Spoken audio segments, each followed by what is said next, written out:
Duets, a division of Full Cast Audio, presents A Long Walk to Water by Linda Sue Park.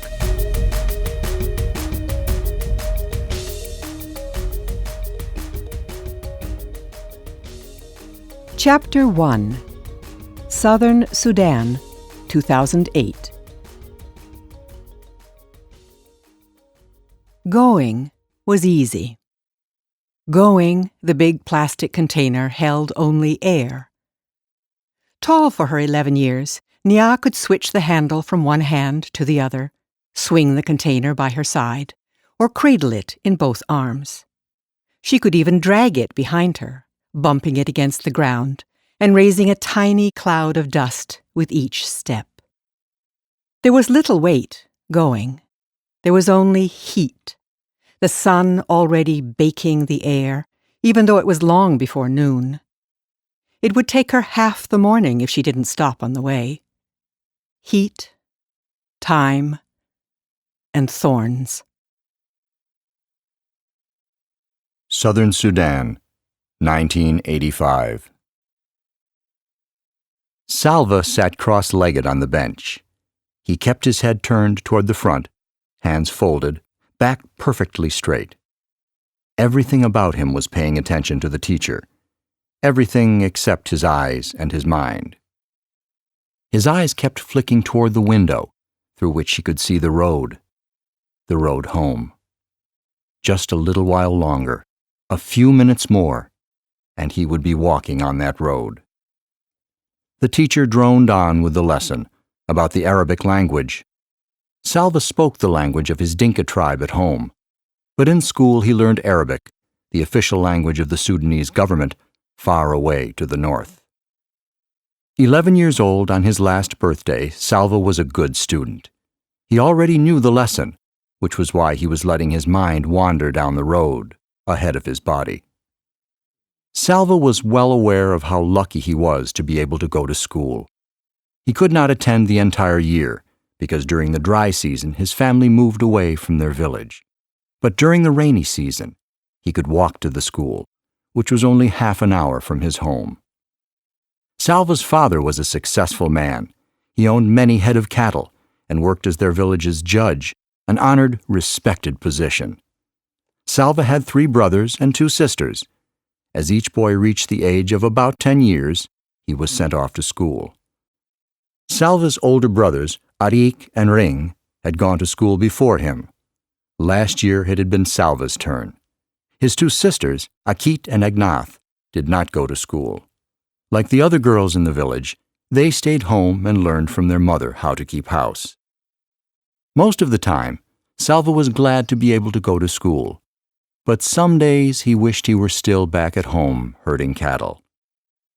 He and his brothers, along with the sons of his father's other wives, would walk with the herds to the water holes, where there was good grazing.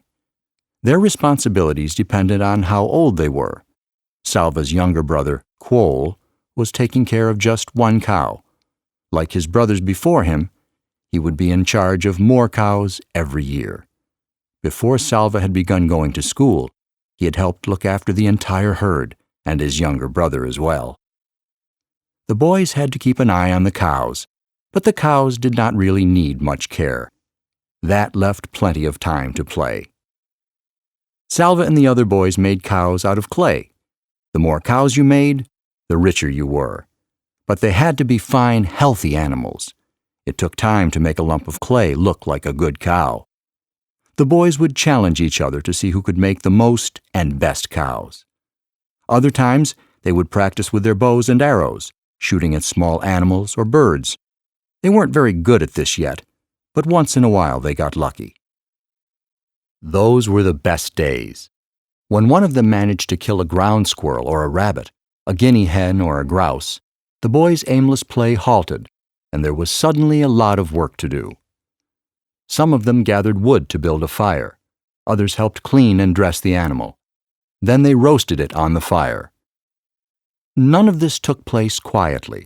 Salva had his own opinion of how the fire should be built and how long the meat needed to cook, and so did each of the others. The fire needs to be bigger. It won't last long enough. We need more wood. No, it's big enough already. Quick, turn it over before it's ruined. The juices dripped and sizzled. A delicious smell filled the air. Finally, they couldn't wait 1 second longer. There was only enough for each boy to have a few bites, but oh, how delicious those bites were. Salva swallowed and turned his eyes back toward the teacher. He wished he hadn't recalled those times, because the memories made him hungry. Milk. When he got home, he would have a bowl of fresh milk, which would keep his belly full until supper time. He knew just how it would be. His mother would rise from her work grinding meal and walk around to the side of the house that faced the road. She would shade her eyes with one hand, searching for him. From far off he would see her bright orange headscarf, and he would raise his arm in greeting. By the time he reached the house, she would have gone inside to get his bowl of milk ready for him. Crack! The noise had come from outside. Was it a gunshot or just a car backfiring? The teacher stopped talking for a moment. Every head in the room turned toward the window. Nothing. Silence. The teacher cleared his throat, which drew the boy's attention to the front of the room again. He continued the lesson from where he had left off. Then, crack! Pop, pop, crack! Ack, ack, ack, ack, ack, ack. Gunfire. Everyone down! The teacher shouted. Some of the boys moved at once, ducking their heads and hunching over. Others sat frozen, their eyes and mouths open wide. Salva covered his head with his hands and looked from side to side in panic. The teacher edged his way along the wall to the window. He took a quick peek outside. The gunfire had stopped, but now people were shouting and running. Go quickly, all of you, the teacher said, his voice low and urgent. Into the bush. Do you hear me? Not home. Don't run home. They will be going into the villages. Stay away from the villages. Run into the bush. He went to the door and looked out again. Go! All of you! Now! The war had started 2 years earlier. Salva did not understand much about it, but he knew that rebels from the southern part of Sudan, where he and his family lived, were fighting against the government, which was based in the north. Most of the people who lived in the north were Muslim, and the government wanted all of Sudan to become a Muslim country, a place where the beliefs of Islam were followed.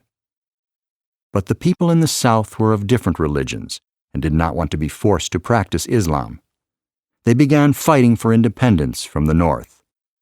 The fighting was scattered all around southern Sudan, and now the war had come to where Salva lived. The boys scrambled to their feet. Some of them were crying. The teacher began hurrying the students out the door. Salva was near the end of the line. He felt his heart beating so hard that its pulse pounded in his throat and ears. He wanted to shout, "I need to go home! I must go home!" But the words were blocked by the wild thumping in his throat. When he got to the door, he looked out. Everyone was running. Men, children, women carrying babies. The air was full of dust that had been kicked up by all those running feet. Some of the men were shouting and waving guns. Salva saw all this with one glance. Then he was running too, running as hard as he could into the bush, away from home.